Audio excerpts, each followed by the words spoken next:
Bihar news में स्वागत है आपका दोस्तों। मैं हूं फिरदौस गनी और आप देख रहे हैं केडीवी लाइव। दोस्तों आज हो चुका है 22 सितंबर 2023। तो आज की पूरे बिहार की टॉप न्यूज़ लेकर आए हैं आपके लिए। दोस्तों वीडियो शुरू करने से पहले आपको बता दें कि अगर आप हमारे चैनल पर नए आए हैं तो फिर चैनल को सब्सक्राइब करके बेल आइकन को प्रेस कर दीजिए और साथ ही वीडियो को लाइक कर दीजिए, अपने दोस्तों के साथ शेयर भी कीजिए। तो चलिए शुरू करते हैं आज की पूरे बिहार की टॉप न्यूज़। दोस्तों आज बिहार न्यूज़ की शुरुआत टॉप हेडलाइन के साथ करते हैं। तो बात करते हैं कि भोजपुर जिले में डायरिया के कहर, 50 से ज्यादा लोग बीमार। बिहार में कम होते जा रहे हैं जामुन, कटहल, बेल और नींबू के पेड़, सरकार कर रही है सब्सिडी देने पर विचार। 24 सितंबर को हावड़ा पटना और हावड़ा रांची वंदे भारत को हरी झंडी दिखाएंगे पीएम मोदी, किराया भी हो गया है तय। बिहार में बेहतर प्रदर्शन करने वाले सरकारी स्कूलों की होगी ग्रेडिंग, शुरू हुई है अर्धवार्षिक परीक्षा। बक्सर में बैंक लूट की बड़ी घटना, पंजाब नेशनल बैंक से दिन दहाड़े 20 लाख रुपए ले गए लुटेरे। बिहार कांग्रेस ने महिला आरक्षण को बताया चुनावी स्टंट, कहा इंडिया के भय से कैसे भी चुनाव जीतने को बेताब है बीजेपी। पप्पू यादव का बड़ा ऐलान, पूर्णिया सीट से लड़ेंगे लोकसभा चुनाव, कटिहार में सम्मेलन पर फूका बिगुल। राहुल गांधी बने कुली, सिर पर उठाया यात्रियों का सामान, आनंद विहार रेलवे स्टेशन पर हर कोई देखता रह गया। तेजस्वी के सामने ही बीजेपी के काम की तारीफ करने लगे सीएम नीतीश कुमार, कहा महिलाओं के लिए जो हो रहा है उसका करते हैं सम्मान। पूर्णिया में फाइलेरिया की दवाई खाने के बाद 3 दर्जन से अधिक स्कूली बच्चे बीमार, एआईएमआईएम के विधायक अख्तरुल ईमान ने की जांच की मांग। पूर्णिया के विदा विहार में धूमधाम से मना हाउस डे, छात्रों ने अपनी प्रस्तुति से किया मंत्रमुग्ध। बिहार में हर साल मिलते हैं 1.5 लाख नए कैंसर मरीज, 6 जिलों में काम कर रहे हैं day care centre. CM Nitish Kumar का प्यार, हम अशोक चौधरी से बहुत करते हैं प्रेम, ये कहकर के मुख्यमंत्री ने सीधे मंत्री के कंधे पर रख दिया सिर। आधे से कम कीमत पर किसान लगवाएं सोलर पंप, फसलों की सिंचाई के साथ साथ कमाई का भी बढ़िया मौका। धन कुबेर निकला बिहार का एक और कार्यपालक अभियंता, विजिलेंस के छापे में मिले नोटों के अंबार, नोटों के बंगल। छपरा में 250 साल पुरानी बजरंगबली के अष्ट धातु की मूर्ति हुई चोरी, 40 करोड़ रुपए बताई जा रही है इसकी कीमत, पुलिस को नहीं मिल रहा है कोई सुराग। अमित शाह के बाद जेपी नड्डा आ रहे हैं बिहार, 5 अक्टूबर को पटना में भरेंगे हुंकार, 1 महीने तक बीजेपी का राज्यव्यापी आयोजन। दोस्तों बात करते हैं विस्तार से। तो बात करते हैं कि संसद के निचले सदन लोकसभा में महिला आरक्षण विधेयक यानी कि नारी शक्ति वंदन अधिनियम बिल चर्चा के बाद पारित हो गया है। जब इसके पक्ष में 454 और विरोध में मात्र 2 वोट पड़े।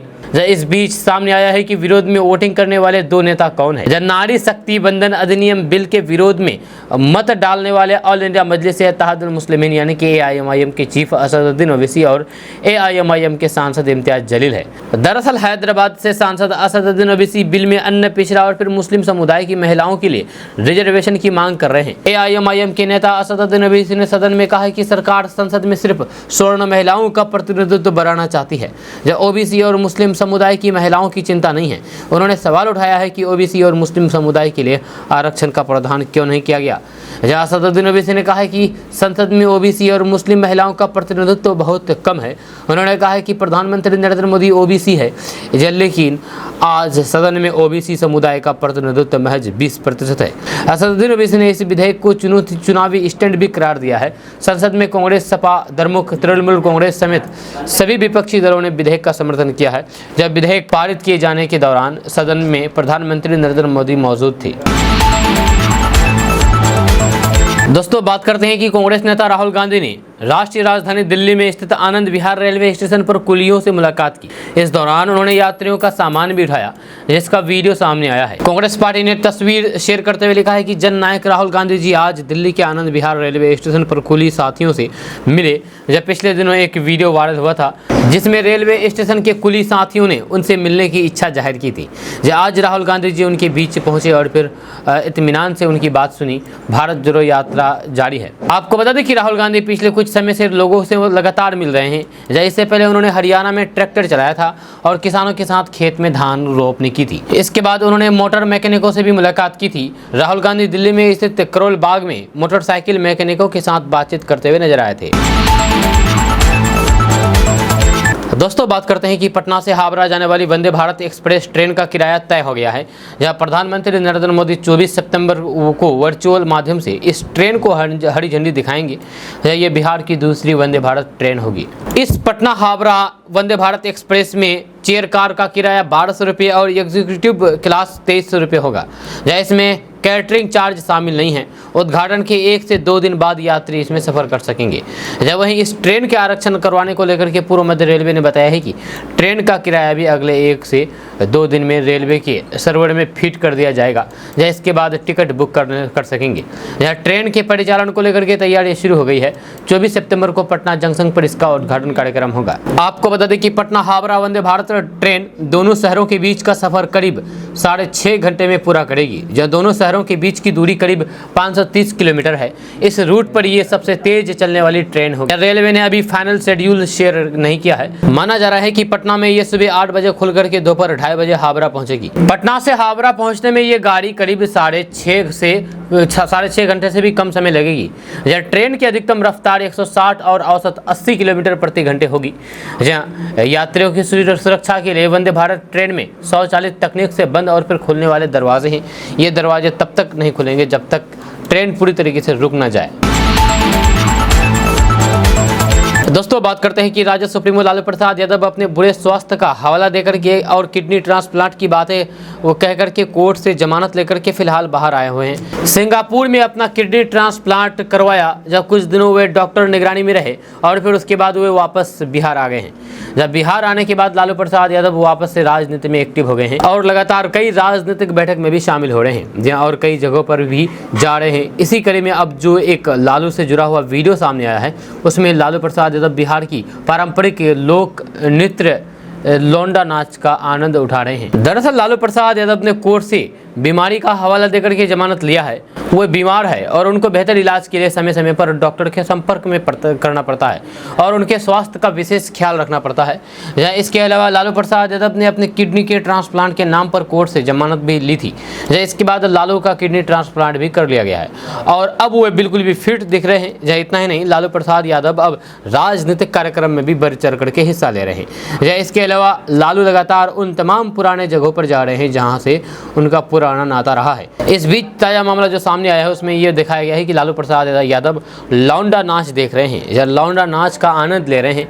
ये वीडियो अब सोशल मीडिया पर वायरल हो गया है, जो विपक्ष अब इस पर तंज कस रहे हैं। बताया जा रहा है कि राबड़ी देवी के आवास पर राजद की तरफ से लिट्टी पार्टी का आयोजन करवाया गया था। इसी दौरान लालू प्रसाद यादव ने लौंडा नाच का आनंद उठाने की इच्छा जताई। इसके बाद पार्टी के कार्यकर्ताओं ने उनके आदेश पर लौंडा नाच का व्यवस्था करवाया। इसके बाद लालू प्रसाद यादव लौंडा नाच का आनंद लेते हुए नजर आए। इधर लालू के इस लौंडा नाच को लेकर के राजनीतिक जानकारों की तरफ से सवाल उठाया जाना शुरू हो गया है कि लालू प्रसाद यादव को इन्हीं चीज़ों के लिए कोर्ट से जमानत मिली गई है या इन्हीं चीज़ों के लिए कोर्ट ने जमानत दी है। उन्हें कोर्ट से बीमारी का हवाला देकर के जब जमानत दी गई थी तो फिर क्या उन्हें राजनीतिक कार्यक्रम और फिर इस तरह के कार्यक्रम में शामिल होने की अनुमति डॉक्टरों की तरफ से दी गई है क्या? दोस्तों, बात करते हैं कि बिहार के मुख्यमंत्री नीतीश कुमार एक बार फिर से पलटी मारेंगे। क्या लोकसभा चुनाव से पहले नीतीश कुमार वापस से भाजपा में शामिल होंगे? बिहार की राजनीति में इन दिनों एक बार फिर से सवाल उठनी शुरू हो गई है। इसकी मुख्य वजह मुख्यमंत्री नीतीश कुमार द्वारा दिल्ली में पीएम से मुलाकात करना और फिर उसके बाद नीतीश कुमार के तरफ से मीडिया में बीजेपी के कामों की तारीफ करना है। दरअसल बिहार के मुख्यमंत्री नीतीश कुमार से जब महिला आरक्षण बिल को लेकर के सवाल पूछा गया तो उन्होंने तेजस्वी यादव के सामने ही भाजपा के काम की तारीफ करनी शुरू कर दी। सीएम नीतीश कुमार ने कहा है कि बिल पास हो गया है, ये तो अच्छी बात है, हम लोग तो शुरू से चाहते हैं, आपको बता भी दिए है ना। अगर सर्वे करा दिया गया होता तो लागू हो जाता ना तुरंत, या सर्वे के कारण लेट हो गया है। इसको तेज़ी से करना चाहिए था ना। हम तो चाहते हैं कि इसको जल्द से जल्द लागू किया जाए, या इसका लाभ लोगों को मिले, या हम तो चाहते हैं कि आरक्षण में भी व्यवस्था मिलनी चाहिए। या खैर जो भी हो, महिलाओं के लिए हो गया है, हम उसका समर्थन करते हैं। वहीं जनगणना की बात को लेकर के सीएम नीतीश कुमार ने कहा है कि ये बात तो अलग है, ये दूसरी प्राथमिकता है। लोग बहुत दिन से ऐसे मांग कर रहे हैं इसका। जहाँ हम लोग बहुत पहले से ही चाह रहे हैं कि देश में जातिगत की जनगणना हो, जाति जनगणना कराई जाए। नहीं हुआ तो फिर 2021 में करवा लेना चाहिए था। दोस्तों बात करते हैं कि पूर्णिया में सर्वजन दवा सेवन अभियान को लेकर के फाइलेरिया से बचाव की दवा खाने के बाद 3 दर्जन से अधिक स्कूली बच्चे बीमार हो गए। सामुदायिक स्वास्थ्य केंद्र बैसा में सभी बच्चों को भर्ती कराया गया। सामुदायिक स्वास्थ्य केंद्र बैसा के चिकित्सक डॉक्टर मनोज कुमार सिंह ने बताया है कि अभी सभी बच्चों के स्वास्थ्य में सुधार है, जब सभी बच्चे खतरे के बाहर हैं। जानकारी के अनुसार बुधवार को अभियान के तहत विद्यालय में फाइलेरिया एवं कृमि की दवा खिलाने के क्रम में दिन में 12 बजे 3 दर्जन से अधिक स्कूली बच्चों की तबीयत खराब हो गई। जब उन सभी बच्चों को आनंद फानंद में सामुदायिक स्वास्थ्य केंद्र बैसा में भर्ती कराया गया। जब वहां डॉक्टरों ने इलाज शुरू किया, जहां शाम होने तक अधिकांश बच्चों की तबीयत में सुधार नजर आया। बच्चों के बीमार होने की सूचना जैसे ही उनके अभिभावकों को हुई तो परिवार वालों में घबराहट फैल गई। जब सभी जैसे तैसे भाग करके सामुदायिक स्वास्थ्य केंद्र बैसा पहुंचे, अस्पताल के भीतर और फिर बाहर परिवार वालों की भारी भीड़ लग गई। जब बच्चों के स्वास्थ्य में सुधार देख करके परिवार वालों ने राहत की सांस ली। जब वही घटना की सूचना मिलते ही बायसी एसडीओ कुमारी तोसी, बायसी डीएसपी आदित्य कुमार, इंस्पेक्टर सुरेंद्र मोहन विश्वास, रौटा थानाध्यक्ष ज्ञान रंजन, अनगर थानाध्यक्ष सोफिया परवीन सहित अमोर बायसी एवं डगरवा थाना की पुलिस भी मौके पर पहुंच गई और स्थिति को नियंत्रण किया। जब बच्चों के स्वास्थ्य में सुधार होने तक अस्पताल परिसर में पुलिस बल मौजूद रहा। वहीं पर सर्वजन दवा के सेवन अभियान की दवा खाने के बाद बच्चों के बीमार होने की सूचना पर विधायक अख्तरुल ईमान ने भी अस्पताल का दौरा किया। जब इस मौके पर विधायक अख्तरुल ईमान ने आरोप लगाया है कि स्वास्थ्य विभाग की लापरवाही के चलते इस तरह की घटना घटित हुई है।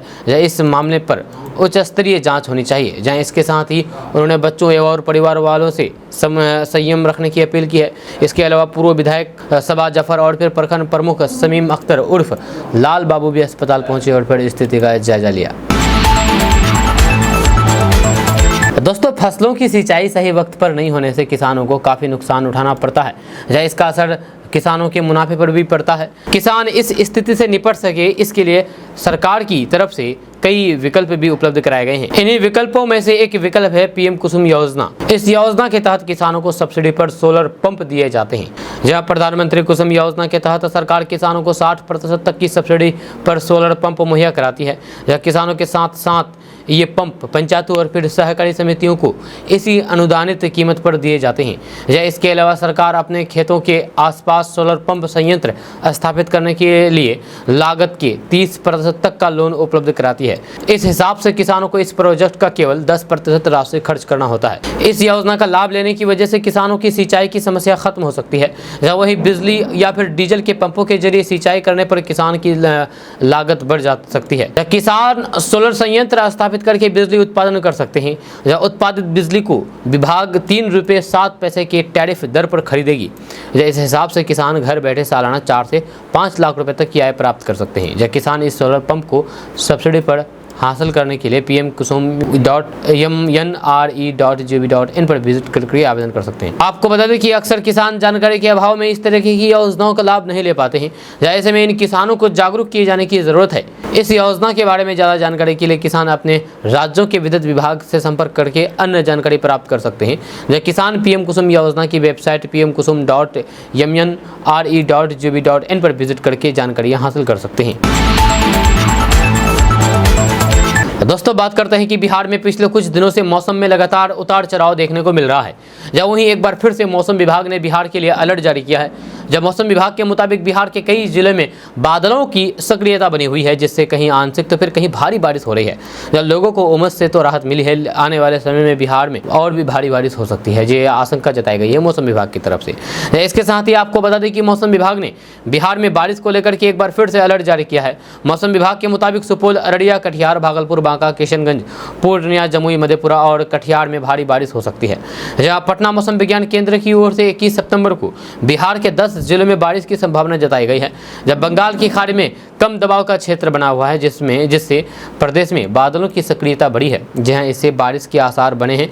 जहां पटना मौसम विज्ञान केंद्र ने येलो अलर्ट जारी कर दिया है। वहीं राजधानी की मौसम की बात करें तो फिर पटना समेत बचे हुए भागों में हल्की वर्षा के आसार हैं। बिहार के सभी जिलों के 1 या फिर 2 स्थानों पर वज्रपात एवं मेघ गर्जन की संभावना जताई गई है। साथ ही साथ आपको बता दें कि बिगड़ते मौसम को देखते हुए मौसम विभाग ने लोगों को चेतावनी देते हुए सतर्क और सावधान रहने को कहा है।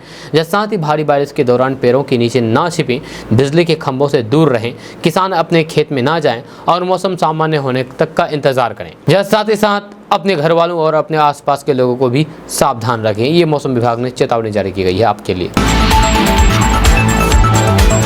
दोस्तों, बिहार की स्पेशल विजिलेंस यूनिट की टीम ने गुरुवार को बांका के विद्युत कार्यपालक अभियंता संजीव कुमार गुप्ता के कई ठिकानों पर छापेमारी की। मिली जानकारी के अनुसार बिहार के बांका में कार्यरत कार्यपालक अभियंता संजीव कुमार गुप्ता के पटना, भागलपुर समेत अलग अलग ठिकानों पर विजिलेंस की टीम संजीव कुमार गुप्ता के आय से अधिक संपत्ति अर्जित करने के लेकर के कई सबूत मिले।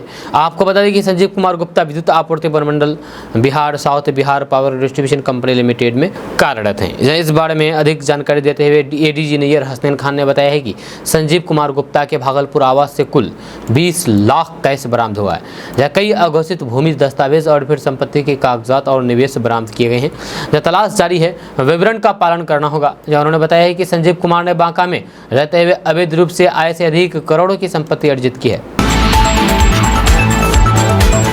दोस्तों, बात करते हैं कि बिहार बोर्ड ने साल 2025 में आयोजित होने वाली 12वीं परीक्षा के संबंध में अहम सूचना जारी की है। जहां इसके अनुसार बिहार स्कूल बोर्ड शिक्षा बोर्ड की ओर से इंटरमीडिएट वार्षिक परीक्षा 2025 के लिए पंजीकृत शुरू कर दिया है। अब ऐसे में जो भी परीक्षार्थी इस वक्त 11वीं कक्षा में पढ़ रहे हैं, उन्हें सलाह दी जाती है कि वे स्कूलों प्रमुखों की मदद से इस प्रक्रिया को पूरा करें। स्कूल हेड्स को इसके लिए 11 अक्टूबर 2023 तक का समय दिया गया है। आवेदन करने के लिए उन्हें senior-secondary.biharboardonline.com पर जाकर के लॉगिन करना होगा।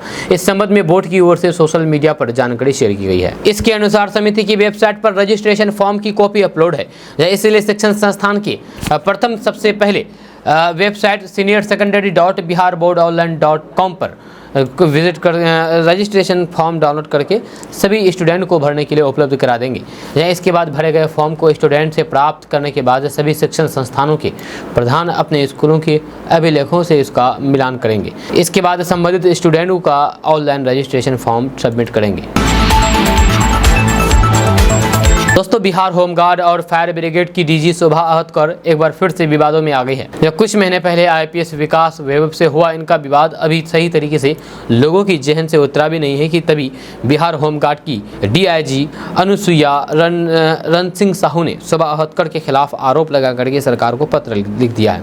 अब इनको ये पत्र लिखना महंगा पड़ गया है और अब डीआईजी अनुसुईया रणवीर साहू का तबादला कर दिया गया है। दरअसल गृह विभाग की अधिसूचना के अनुसार अनुसुईया रण सिंह साहू को गृह रक्षा वाहिनी और फिर अग्निमिशन सेवा के डीआईजी से स्थानांतरित करके उप निदेशक नागरिक सुरक्षा के पद पर पदस्थापित कर दिया गया है।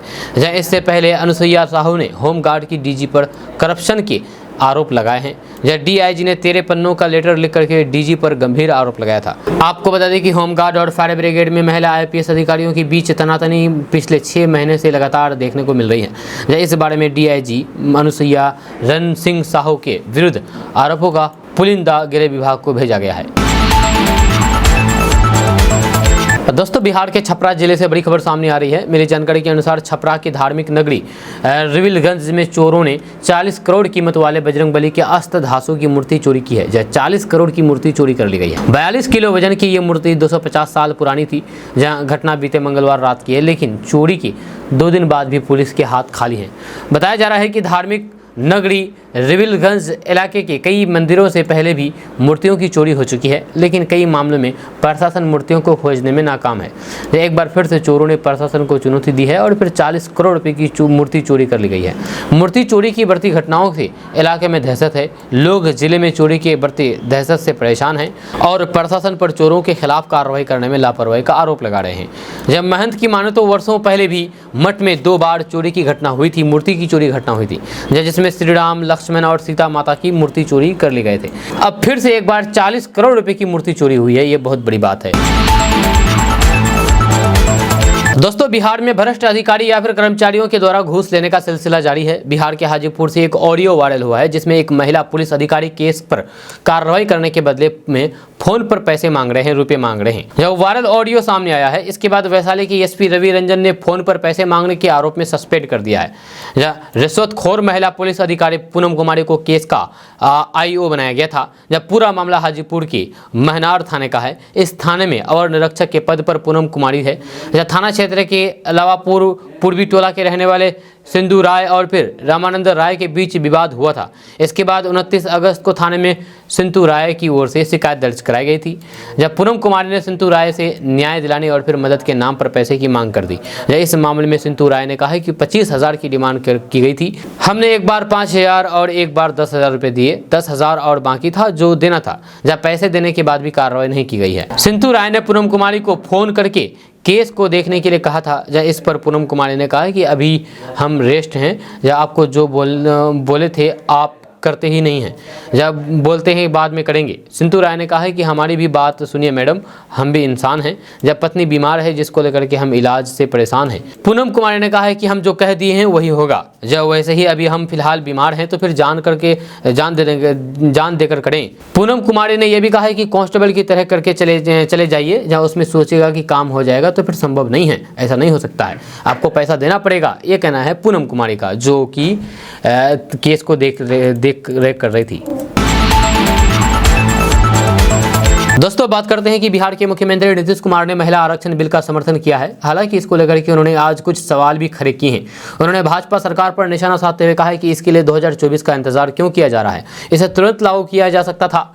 अपने बयान में उन्होंने कहा कि वे इसमें इतनी देरी क्यों कर रहे हैं। उन्होंने सवाल करते हुए कहा है कि हमें 2024 तक इंतजार करने की क्या जरूरत है, यह समस्या क्या है, इसे तुरंत किया जाना चाहिए। सीएम नीतीश कुमार ने जनगणना के मुद्दे पर कहा है कि जनगणना हर 10 साल में होती रही थी।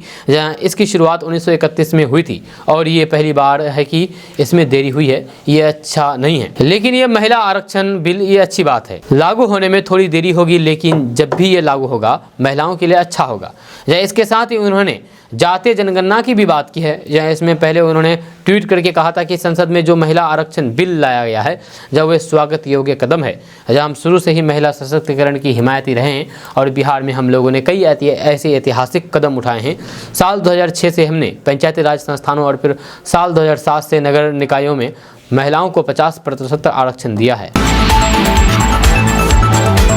दोस्तों बात करते हैं कि केंद्रीय गृह मंत्री कुछ दिन पहले ही बिहार दौरे पर आए थे, जिसके बाद बिहार की सियासत में बयानबाजियों का दौर शुरू हो गया था।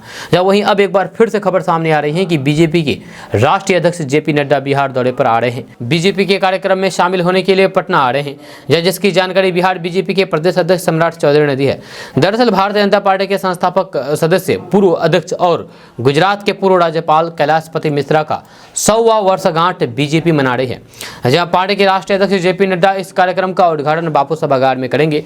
5 अक्टूबर को बीजेपी कैलाशपति मिश्रा के 100वां जयंती समारोह कार्यक्रम का शुरुआत करेंगे। ये कार्यक्रम पूरे 1 महीने तक चलेगी। इस दौरान भाजपा के पुराने सदस्यों को सम्मानित किया जाएगा।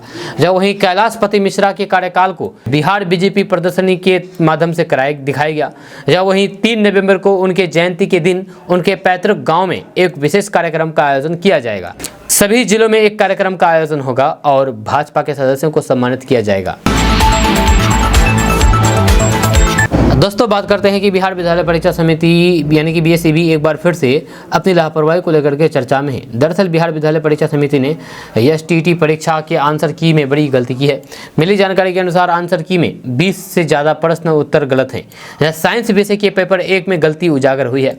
दरअसल आंसर की में चिपको आंदोलन का नेतृत्व सर्वप्रथम इंदिरा गांधी को बताया गया है, जब वही हीराकुंड जल विद्युत केंद्र बिहार में बताया गया है। इसके अलावा आंसर की में दाढ़ी बनाने में समतल दर्पण को प्रयुक्त बताया गया है। जब वहीं अब आंसर की में गलती देखते ही अभ्यर्थियों के बीच आक्रोश बढ़ गया है। आपको बता दें कि अभ्यर्थियों को 50 रुपये ऑनलाइन पेमेंट करने के बाद आंसर की प्राप्त हो रहा है। जब वहीं आपत्ति दर्ज कराने में भी प्रति प्रश्न 50 रुपये का चार्ज है। इसके बाद भी बोर्ड की तरफ से इस तरह की गलत आंसर की उपलब्ध कराने को लेकर के अभ्यर्थियों के बीच नाराजगी है। दोस्तों बात करते हैं कि जन स्वराज पद यात्रा के सूत्रधार प्रशांत किशोर उर्फ पीकी ने बिहार के संदर्भ में राहुल गांधी और कांग्रेस पर हमला बोला है। प्रशांत किशोर ने कहा है कि राहुल गांधी को बिहार से क्या मतलब है, जब कांग्रेस ने तो 40 साल तक बिहार को बर्बाद किया है। यही कारण है कि बिहार की जनता ने इतनी समझदारी दिखाई कि कांग्रेस को बिहार से पूरी तरीके से सिरे से काट करके फेंक दिया। आज कांग्रेस का बिहार में कोई नाम निशान नहीं है। प्रशांत किशोर ने कहा है कि कई बार मुझसे पत्रकार कहते हैं कि आप कांग्रेस की शिकायत नहीं करते हैं, जब कांग्रेस ने जो बिहार में गलती की उसका पूरा खामियाजा उन्होंने भुगता। प्रशांत किशोर ने कहा है कि बिहार में कांग्रेस साल 2090 तक रूलिंग पार्टी हुआ करती थी, जब आज कांग्रेस का 5% वोट बिहार में नहीं है। यह प्रशांत किशोर ने कहा है कि गरीबों की बात करने वाले ये लोग बोल रहे हैं कि कर्नाटक में महिलाओं को 3,000 रुपये देंगे। कर्नाटक की महिला ज़्यादा गरीब है या फिर बिहार की? जब बिहार की महिलाओं को क्यों नहीं 1,000 रुपये भी दिलवा रहे हैं?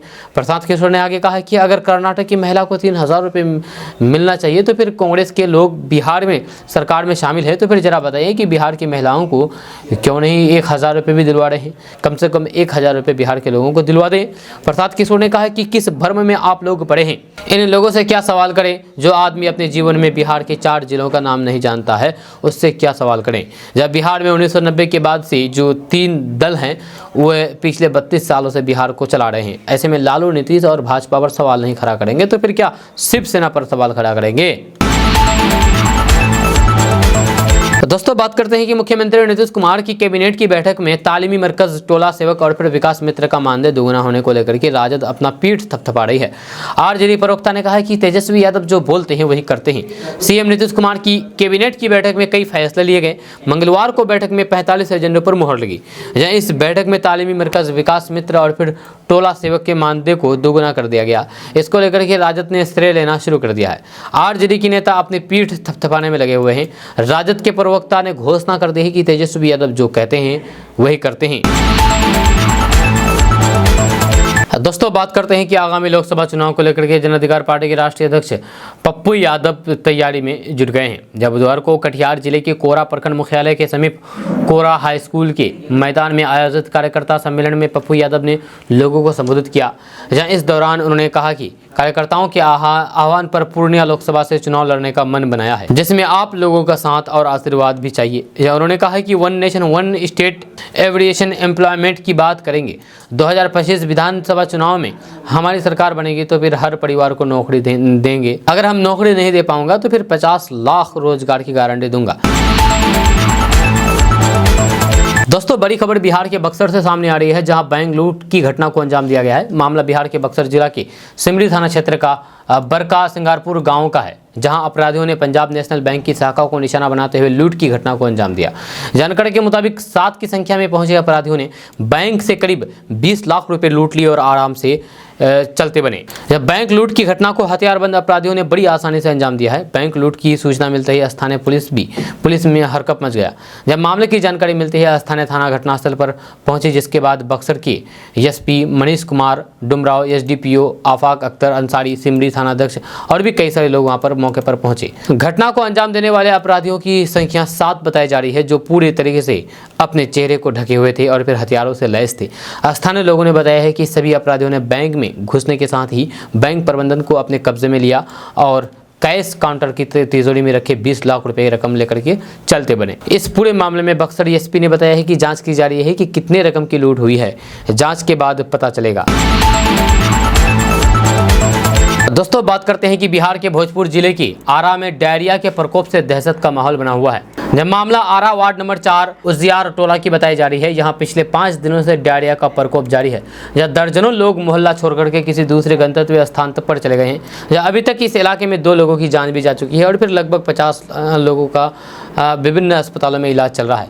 जहाँ जान जाने की पुष्टि जिला प्रशासन नहीं कर रहा है। जब वैसे जिला प्रशासन की ओर से मोहल्ला में डॉक्टरों की टीम पहुंची है, लेकिन उनके पास इलाज की समुचित व्यवस्था नहीं है। डायरिया, फाइलेरिया एवं वायरल फीवर जिले में लगातार बढ़ रहा है। इससे लोग त्राहिमाम कर रहे हैं। इसके बावजूद भी स्वास्थ्य विभाग द्वारा इसकी रोकथाम के लिए प्रयास नहीं के बराबर किया जा रहा है। इसको लेकर के लोगों में आक्रोश का माहौल है। इन रोगों से बचाव को लेकर के स्वास्थ्य विभाग द्वारा जिले भर में घर घर सर्वेक्षण कराया जा रहा है, ताकि मरीजों का पता चल सके एवं उनका इलाज किया जा सके। जबकि इन रोगों से काफी लोग परेशान हैं। ऐसे मरीजों के इलाज के लिए सबसे बड़े सरकारी अस्पताल, सदर अस्पताल सहित किसी भी रेफरल अस्पताल, सामुदायिक अस्पताल, प्राथमिक स्वास्थ्य केंद्र, उप प्राथमिक स्वास्थ्य केंद्र आदि सरकारी अस्पतालों में इसकी स्वास्थ्य नहीं की गई है। इस कारण मरीजों को काफ़ी परेशानी हो रही है।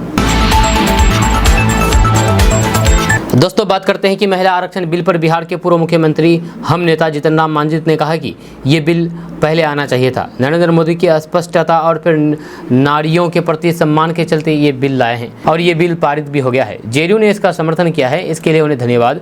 मांझी ने कहा है कि राबड़ी देवी से मैं यही कहना चाहता हूँ कि वे पति पत्नी 15 साल शासन में थे, उन्होंने महिला आरक्षण के लिए क्या किया था। आपको बता दें कि कल राबड़ी देवी ने महिला आरक्षण पर प्रतिक्रिया देते हुए कहा था कि बस झाल बजाने और फिर शोर मचाने के लिए सिगुफा छोड़ा गया है। उन्होंने कहा कि महिला आरक्षण विधेयक में जो 33% आरक्षण दिया गया है उसमें SC ST और फिर OBC महिलाओं के लिए भी सीटें आरक्षित नहीं की गई है। उन्होंने मांग की है कि महिला आरक्षण के अंदर वंचित, अपेक्षित, खेतिहार एवं मेहनतकश वर्गों की महिलाओं की सीटें आरक्षित हो। मत भूलो कि महिलाओं की भी जाति है, जहाँ अन्य वर्गों की तीसरी चौथी पीढ़ी की बजाय वंचित वर्गों के महिलाओं की भी अभी पहले पीढ़ी ही शिक्षित हो रही है, इसलिए आरक्षण के अंदर आरक्षण होना अनिवार्य है। जब वही मुख्यमंत्री नीतीश कुमार ने कहा है कि सदन में जो महिला आरक्षण बिल लाया गया है वह स्वागत योग्य है। हम शुरू से ही महिला सशक्तिकरण की हिमायती रहे हैं। बिहार में हम लोगों ने कई ऐसे ऐतिहासिक कदम उठाए हैं महिलाओं के लिए। दोस्तों बात करते हैं कि बिहार के जल संसाधन मंत्री संजय झा ने बिहार के मुख्यमंत्री नीतीश कुमार को देश दुनिया में नजीर बताया है। जी हाँ, उन्होंने कहा है कि आज देश महिला सशक्तिकरण का नीतीश मॉडल अपना रहा है। जो सोशल साइट पर जारी अपने बयान में उन्होंने कहा कि ऐसे समय में जब महिला आरक्षण विधेयक की चर्चा में है, हमें ये शेयर करते हुए गर्व है कि महिला सशक्तिकरण का नीतीश मॉडल देश दुनिया के लिए नजीर है। मुख्यमंत्री नीतीश कुमार ने बिहार में आधी आबादी के सशक्तिकरण के जरिए सामाजिक क्रांति का जो बीज वर्षों पहले बोया था उसका पेड़ अब फल दे रहा है। जब मंत्री संजय झा ने कहा है कि पंचायती राज संस्थानों एवं नगर निकायों में महिलाओं को 50% आरक्षण देने वाला बिहार पहला राज्य है। इससे पहले पिछले 4 चुनाव में लाखों महिलाओं को अपने गांव समाज का नेतृत्व करने का अवसर मिला है, जिससे उनका मान सम्मान बढ़ा है, जहां उनकी आवाज़ बुलंद हुई है। मुख्यमंत्री ने बालिकाओं की शिक्षा के लिए साइकिल, पोशाक एवं नगद प्रोत्साहन की योजना शुरू की है। जहां ऐसे समय में जब राजधानी पटना तक में लड़कियां खुलेआम साइकिल चलाते नहीं दिखती थी, जब बालिका साइकिल योजना ने बेटियों के लिए न सिर्फ घर से स्कूल तक की दूरी तय करना आसान बनाया, बल्कि उसे समाज की पुरातत्व सोच से परे जाकर के अपने सपनों की उड़ान भरने के लिए पंख दिए हैं। दोस्तों बात करते हैं कि पूर्व राष्ट्रपति रामनाथ कोविंद ने प्रधानमंत्री नरेंद्र मोदी की दूरदर्शिता और फिर नेतृत्व की सराहना करते हुए कहा कि उनके नेतृत्व में देश सुरक्षित हाथों में है। बुधवार को दिल्ली में प्रधानमंत्री नरेंद्र मोदी के जीवन और फिर योगदान पर एक पुस्तक के विमोचन कार्यक्रम को संबोधित करते हुए रामनाथ कोविंद ने कहा कि मोदी के व्यक्तित्व और फिर जनता के साथ संवाद करने की उनकी क्षमता ने उन्हें कुछ ही समय में लोकप्रिय नेता बना दिया।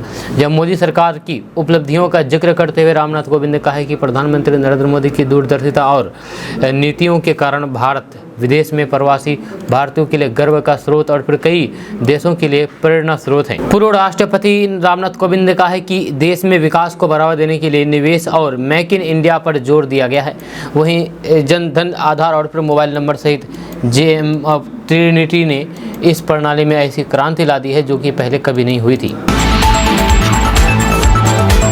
दोस्तों बात करते हैं कि बिहार के सभी विश्वविद्यालयों के शिक्षकों और फिर कर्मचारियों को वेतन भुगतान के लिए 246 करोड़ 35,83,297 रुपए की राशि जारी कर दी है। ये राशि अगस्त के वेतन और फिर सेवानिवृत्त शिक्षक कर्मियों की पेंशन मद के लिए जारी किया है। यह शिक्षा विभाग के मुताबिक जारी राशि में 125 करोड़ 78,38,50 रुपए की राशि वेतन मद में 13 विश्वविद्यालयों को दिया गया है।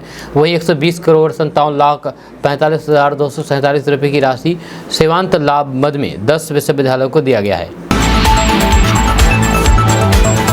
दोस्तों बात करते हैं कि बिहार में पहली दफा नदियों में से खनन 1 अक्टूबर नहीं बल्कि 15 अक्टूबर से शुरू होगा। राष्ट्रीय हरित अधिकरण ने निर्देश जारी किया है। NGT के निर्देश के आलोक में खान एवं भूतत्व विभाग इस आदेश पर अमल करने में जुट गया है। जब विभाग के अनुसार मानसून अवधि को देखते हुए NGT ने एक की बजाय 15 अक्टूबर से खनन करने के निर्देश दिए हैं। इसको लेकर के राष्ट्रीय हरित अधिकरण ने निर्देश जारी कर दिया है। दरअसल NGT के निर्देश के आलोक में खान एवं भूतत्व विभाग इस आदेश पर अमल करने में जुट गया है। जब विभाग के अनुसार मानसून अवधि को देखते हुए NGT ने 1 की बजाय 15 अक्टूबर से खनन करने के निर्देश दिए हैं। जब खनन गतिविधियां शुरू हो इसके लिए अब पहले अवैध बालू खनन की गतिविधियों पर रोक लगाने के लिए विशेष अभियान की तैयारी भी हो रही है। आपको बता दें कि बिहार में अब तक मानसून की अवधि के दौरान यानी कि 1 जुलाई से 30 सितंबर तक नदियों से खनन पर रोक होती है। रोक के बाद 1 अक्टूबर से वापस खनन और फिर प्रारंभ हो जाता है। परंतु एनजीटी के नए निर्देश के बाद 15 अक्टूबर से बालू खनन होगा। जब विभाग के अनुसार प्रदेश में यानी कि बिहार में बालू का पर्याप्त स्टॉक है, जब बालू की कहीं कोई भी दिक्कत होने वाली नहीं है। बिहार में 523 घाटों में 268 की बंदोबस्ती हो चुकी है, बचे हुए शेष के लिए प्रक्रिया जारी है। उधर वापस नदियों से खनन प्रारंभ हो इसके पहले विभाग की तरफ से सभी बंदोबस्तधारियों को बालू खनन के लिए तमाम पूर्व निर्धारित मापदंड का हवाला देकर के उनका पालन करने के निर्देश दिए जा रहे हैं। इन मापदंडों में वाहनों का पंजीकरण विभागीय पोर्टल पर कराना, बालू लदे वाहनों की वजन के लिए वे ब्रिज और फिर बालू घाटों पर सीसीटीवी कैमरा लगाना, वाहनों का पंजीकरण विभागीय पोर्टल पर कराना जैसे कार्य शामिल है।